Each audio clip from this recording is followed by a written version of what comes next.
한 분을 더 소개를 시켜드려야 될 것 같습니다. 그 전에 어떤 분이 여러분들에게 점심시간에 초밥을 대접을 하셨죠? 네, 초밥을 많이 싸주셔가지고 성도들이 초밥을 대접받으셨는데 누군지 모르고 사주셨을 거예요. 근데 오늘 그 주인공이 오셨네요. 우리 아동부의 강현정, 강유현 두 아이가 이렇게 출석하고 있는데 그 어머니가 오늘 출석을 하셨네요. 현다나 어머니 잠깐만 일어나주시면 감사하겠습니다. 감사합니다.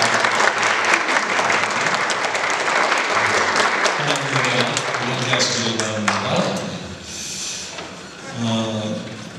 여러분의 인사를 드리고 싶습니다. 메리 크리스마스.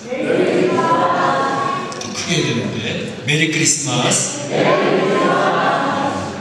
왜 크게 하면 좋겠다고 말씀드렸냐면 옛날에 저희가 한국에 있을 때는 거의 성탄절 되면 모든 사람이 믿는 사람은 물론이고 믿지 않는 사람들조차도 다 메리 크리스마스 하면서 인사를 했습니다.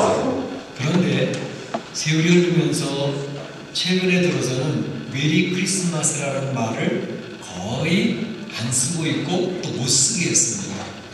그래서 기독교 국가인 것처럼 보이는 미국에서조차도 메리 크리스마스라는 단어를 거의 못 쓰고 그거를 말을 바꾸었습니다.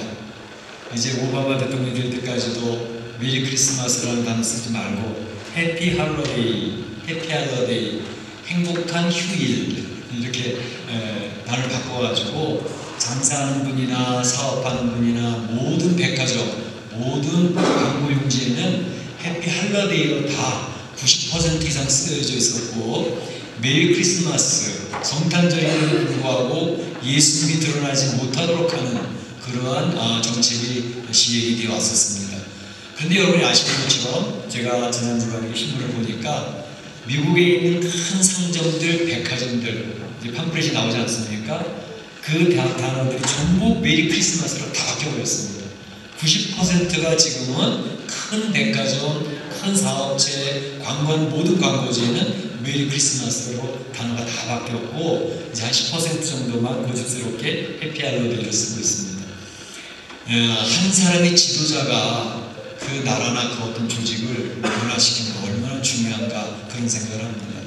물론 우리 성도들 가운데서도 트럼프를 싫어하는 사람들이 많이 계실 줄 알고 있는데 굉장히 변화무쌍하고 도대체 알 수 없는 먹비공처럼 이리 튀고 저리 튀기 때문에 우리 조국에서도 참 힘들어하는 상대하기 까다로운 그런 대통령이긴 한데 한 가지 좋은 점은 기독교에 관한하는 굉장히 보수적인 정책을 써서 이제는 해피 할로데이라는 말을 쓰는 것보다 메리 크리스마스라는 단어를 써야 된다.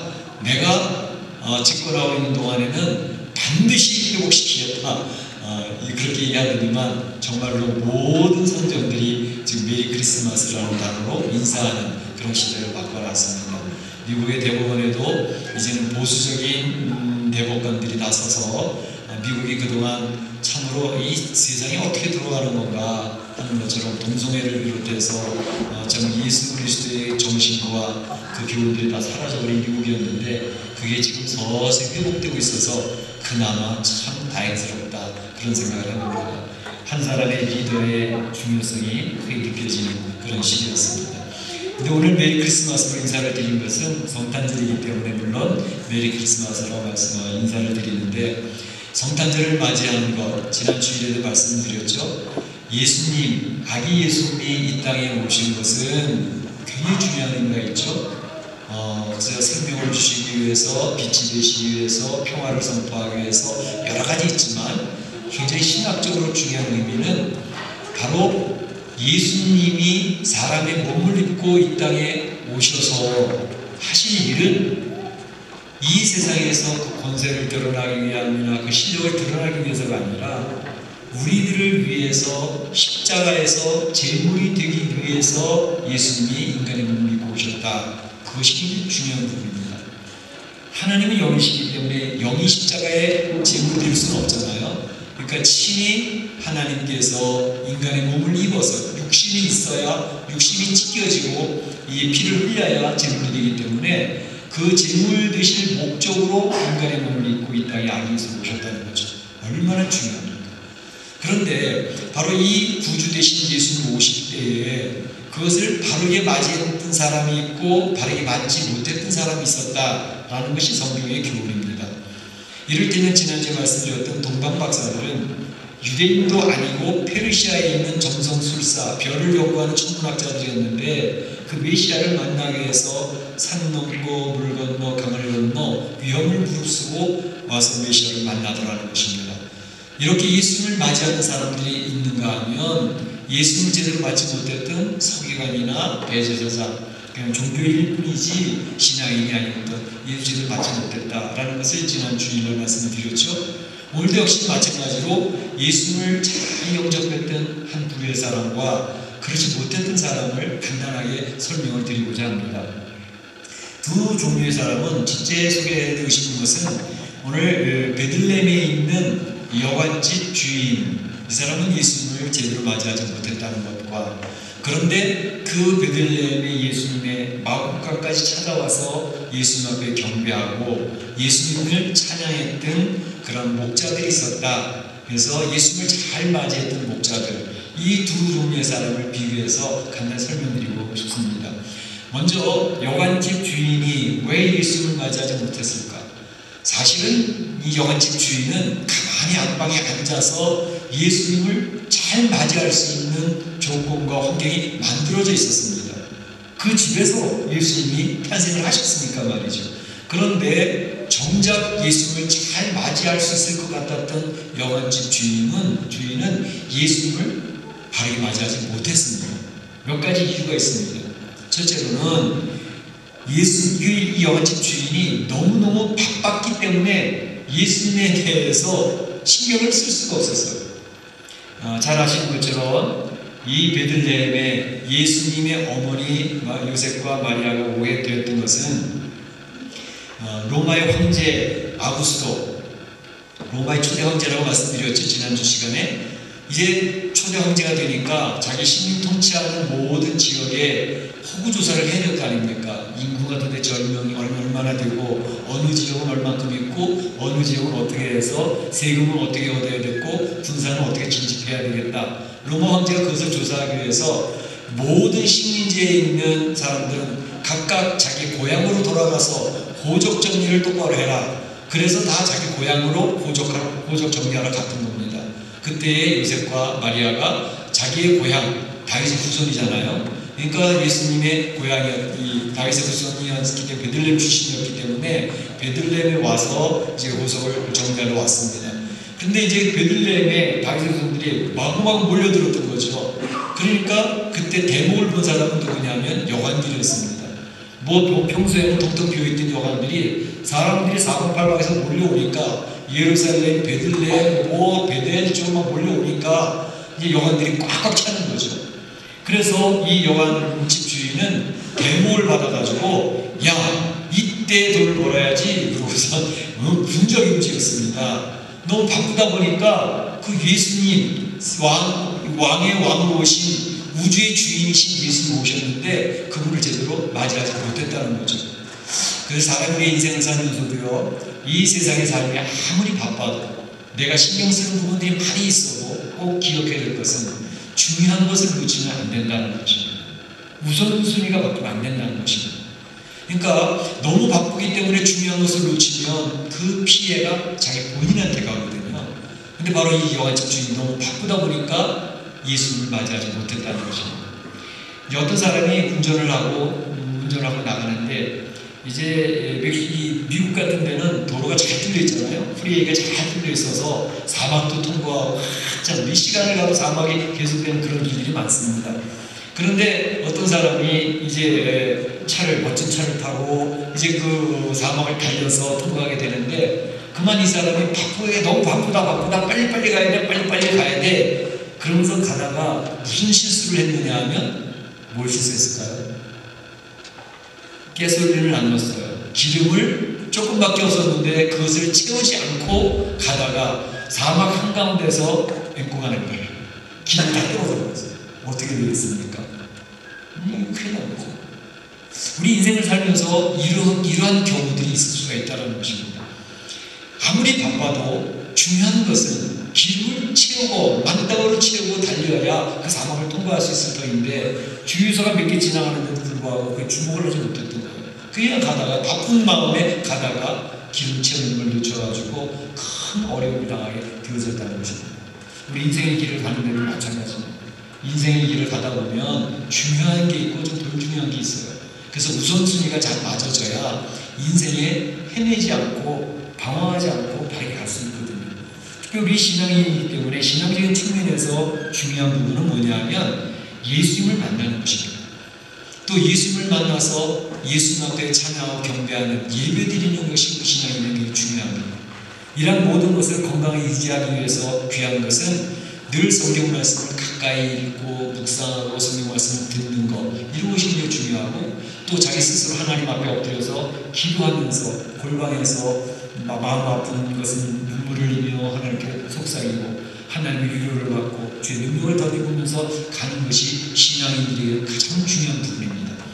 바로 이 말씀을 듣고 기도를 하는 것이 우리 신앙생활을 하는데 가솔린을 채우는 것과 거의 똑같습니다. 그래서 하나님의 말씀을 먹고 기도를 할 때에 우리 신앙이 건강하게 유지가 되거든요. 근데 너무너무 바쁘다 보니까 말씀 읽는 시간을 줄여버리는 거예요. 너무너무 바쁘다 보니까 기도를 30분 하는 분이 10분 하고 끝내버리는 거예요. 그러다 보니까 말씀이 기도가 고갈되기 시작을 하면 인생은 바쁘게 막 달려가는데 채워져야지. 가스가 채워져야지. 안 채워지니까 그다음부터 허덕이기 시작합니다. 가슴이 메말리고 인생의 문제가 풀어지지 않고 관계들이 깨어지고 사업도 안 되고 이런 일들이 벌어지는 거거든요. 그렇기 때문에 우리는 바쁠 때일수록 더욱더 중요한 것을 채울 수 있는 그런 사람이 되겠다는 거죠. 미국의 대통령들이 얼마나 바쁩니까? 아마 세계에서 제일 바쁜 대통령은 미국 대통령일 거예요. 그런데 링컨 대통령이 너무너무 바쁜데 바쁠수록 그가 했던 것은 뭐냐면 내가 바쁘기 때문에 결정하고 결제할 일들이 중요한 결제를 해야 될 일도 많기 때문에 나는 기도하지 않을 수 없었다라고 얘기했던 것이죠.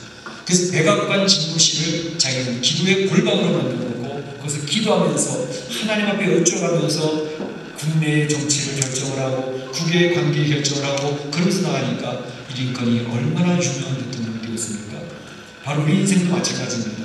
우리의 인생 삶 속에서 중요한 것을 놓치지 말고 가야 되는데 우리 이원집 주인은 중요한 것을 잊어버렸다는 것입니다. 또 한 가지는 이 이원집 주인은 국률의 마음을 잃어버렸습니다. 국률의 마음. 지금 자기 집에 찾아온 손님들로 말이야 방이 다 찼거든요. 그러니까 방이 없어요. 그러니까 이 마리아가 마구간을 얻어서 쓰게 됐는데 이 여인은 지금 어때요? 만삭입니다. 애기 날라리 지금 오늘 내일 하고 있는 만삭인데 근데 이 여인에게 방을 제공하지 않았어요. 물론 이야기할 때 그 사람은 사무적으로 방들이 다 차서 안 됩니다 라고 얘기했겠지만 그래도 만삭의 여인을 봤다면 국률의 마음이 있었다면 내 방이 있는데 내 방에서 좀 지내면서 아기 낳는 거에 좀 도움이 되면 좋겠다 그런 말을 했더라면 얼마나 좋았을까 그런 생각을 해보게 되는 것입니다. 그 마음에는 세상에 너무 바쁘고 또 돈의 문제가 정확해야 되니까 그 만삭의 여인을 보면서도 자기 방을 비워줄 생각을 못했다는 것입니다. 국률의 마음이 없었기 때문에 그 중요한 예수님을 만날 수가 없었다는 것입니다. 바로 이러한 것, 이 국률의 마음을 가진 인생을 살아가는 것은 굉장히 중요하다는 것이죠. 미국의 이제 뉴욕에서 어떤 대학촌이 있는데 미국 대학들은 울타리가 없습니다. 건물들이 여기서 쭉 빌려져 있고 길이 쭉 있고 중간중간 벤치들이 있고 그런데 그 어떤 대학에서 어떤 대학생들이 지나다니는데 그 벤치에 와서 앉아있는 할아버지가 한 명 있었어요. 근데 볼품이 별로 없어요. 초라한 내무새에다가 옷도 초라해 보이고 근데 그 자리에 꼭 앉아있는 거예요. 한참 지나다니다가 그냥 지나가면 안 되겠다. 그러니까 그 대학생 생각할 때는 그 사람을 홈리스 피플을 생각한 거죠. 노숙자로 생각을 한 거예요. 지나갈 때마다 빵 한 개, 커피 하나 갖다 드리면서 할아버지 잡으세요. 그러고 지나갔던 거죠. 그렇게 하기를 한참 했는데 어느 날부터 그 할아버지 안 보이는 거예요. 왜 할아버지 안 오시지? 어디 이사 가셨나? 어떻게 된 거지? 그러고 나서 얼마 지났는데 어떤 변호사가 찾아와가지고 친구 당신에게 뭔가 전해줄 게 있네. 뭔데요? 여기 봉투에 있는 내용을 보시게 보니까 어마어마한 재산을 그에게 상속하겠다고 하는 봉투가 있었던 거예요. 아, 이게 뭐죠? 저는 가족들이 별로 없었는데 이렇게 부자 가족도 없고요. 아, 이 재산은 바로 자네가 대학교 왔다 갔다 하면서 그 커피 한 잔, 빵 하나씩 주었던 그 할아버지가 당신에게 상속한 것이었어요 라고 했다는 것입니다. 긍휼의 마음을 가졌던 그 사람은 하나님의 놀라운 축복을 받아 누리게 됐죠. 마태복음 25장 40절에 그런 얘기를 하고 있습니다. 예수님께서 친히 말씀하시기를 너희가 여기 내 형제 중에 지극히 작은 자 하나에게 한 것이 곧 내게 한 것이니라. 지극히 작은 자, 가난해 보이고 힘없어 보이고 불쌍해 보이는 그 사람을 돌봤는데 긍휼의 마음을 가졌는데 그가 바로 예수님을 대접하고 예수님을 돌봐주었다고 예수님 이야기하고 계시거든요. 우리 인생을 살아가면서 주변을 이렇게 긍휼의 마음으로 살아간다면 그 인생이 굉장히 풍성한 인생이고 축복받는 인생의 길로 열릴 줄로 믿습니다. 또 한 가지는 바로 무관심이었습니다. 이 여관집 주인이 좀 관심을 좀 가졌더라면 마국간 부유에서 아기가 태어났는데 우는 소리들 들었을 때 자기 이부자리라도 좀 갖다 줘. 여관집에 이불하고 이거 얼마나 많아요. 그거 좀 갖다가 좀 주고 그래서 얼마나 좋겠습니까? 근데 그렇게 못했거든요. 예수님은 그냥 지푸라기에 누워있고 엄마 품에 안겨있는 그 모습이지 않습니까? 그걸 보면서 참 여관집 주인이 너무 관심이 없었구나, 무관심했구나 하는 그런 생각을 해보게 됩니다. 우리는 이제 교회에서 사랑이라는 단어를 많이 쓰잖아요. 사랑하라 사랑하라 계속 쓰는데 사랑이라는 게 구체적으로 뭘까? 사랑은 이꼬르 관심입니다. 관심을 갖고 움직일 때 사랑이 표현이 되어지는 거죠. 부부간에 사랑한다, 나 너 사랑해, 그리고 관심을 안 기울인다면 그 부부간에 사랑하는 걸까요? 아내의 생일을 기억해줘요. 남편의 중요한 일을 아내가 기억해줘요. 고민하고 있는 내용이 뭐냐고 물어보고 같이 기도해줘요. 그게 사랑이거든요. 자녀들이 지금 힘들어하는 게 무엇인지를 부모는 파악을 하죠. 우리 엄마 아빠가 뭐 때문에 고민하는지 자녀들이 신경을 쓰면서 같이 기도에 참여하죠. 이게 관심 아닙니까? 이 관심이 사랑의 가족을 만든다는 것이죠. 교회도 또 동일합니다. 교회에도 여러 가지 일들이 벌어지는데 우리 이제 이렇게 교회 좋은 강당을 쓰게 됐는데 지나가다가 주일학교 아이들이 뭐 먹고 여기저기다 뭐 빵봉지 뭐 쓰레기 여기 뭐 흘리고 다녀요. 그런데 교회를 사랑하는 사람은 관심을 갖고 그 휴지를 지나가면서 하나씩 줍는 거죠. 왜? 교회를 사랑하는 거예요. 바로 그것입니다. 교회에서 어떤 일이 이루어지고 있을 때, 어떤 행사가 이루어지고 있을 때 교회의 일에 관심을 가지고 적극적으로 참여하는 것은 교회를 사랑하는 사람이기 때문에 그렇게 합니다. 관심이 없으면 그냥 교회 참여하고 그냥 끝나면 그건 사랑이 있는 것은 아닌 듯합니다. 바로 오늘 본문에 나와 있는 이 여관집 주인은 그와 같이 관심이 무관심으로 했기 때문에 무관심 속에서 참으로 왕의 왕으로신 주님, 우주의 주인이신 주님을 자기 가만히 앉아서 맞이할 수 있었는데도 불구하고 예수님을 맞이하지 못했다는 것입니다. 그런가 하면 예수님을 잘 맞이했던 사람도 소개되고 있죠. 말씀드린 대로 목자들입니다. 이 목자들은 이제 빈들에서 양떼를 치고 있었습니다. 이 목자들이 양떼를 치고 있는데 천사들이 와서 이야기를 해주는 것을 듣게 되어졌죠.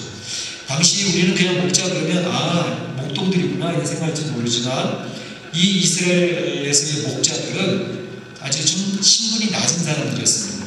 세리자니들을 사람들이 깔보면서 무시했듯이 목자들이나 목동들을 그 사회 속에서는 깔보고 무시하는 그런 천한 사람들이었습니다.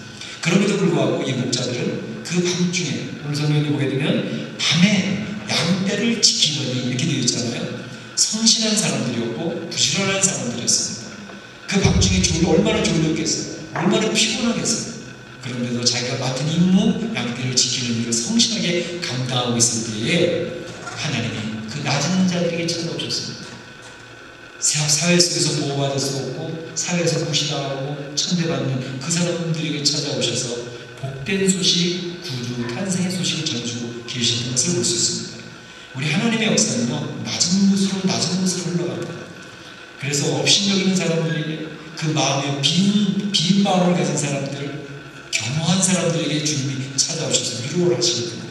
바로 이 목동들은 그런 하나님의 은혜를 입어서 주님의 탄생 소식을 듣게 되어졌던 것이죠.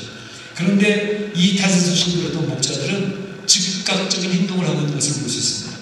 천사들이 야 베들레헴에 아비로 강보의 산 아기가 나왔으니 그가 곧 메시아다 가봐라.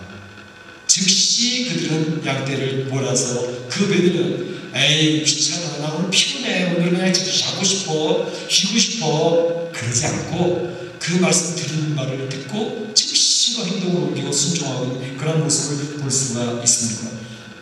우리가 신앙생활하면서 귀찮은 일 왜 없겠어요? 답답한 일 왜 없겠어요?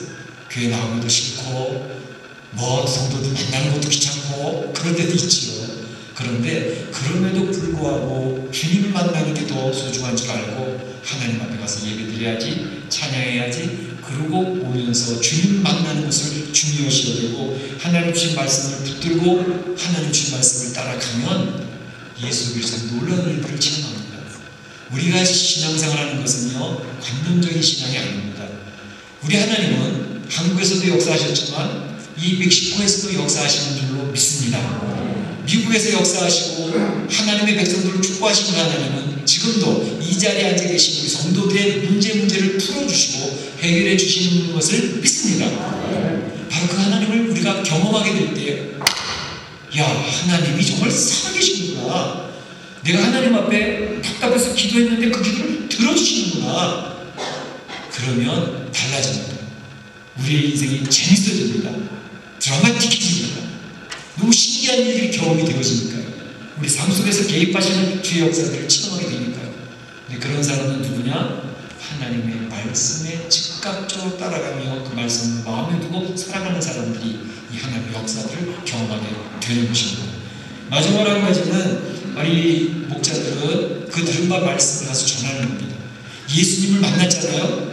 이야 말씀하신 대로네. 가보니까 정말 아기가 경보에 쌓여있고 그것에 동방박사들이 와서 절을 하고 예물을 드리고 이야 놀라운 건데 그 자기네들이 체험한 그것들을 가서 전하더라 이렇게 얘기하고 있습니다.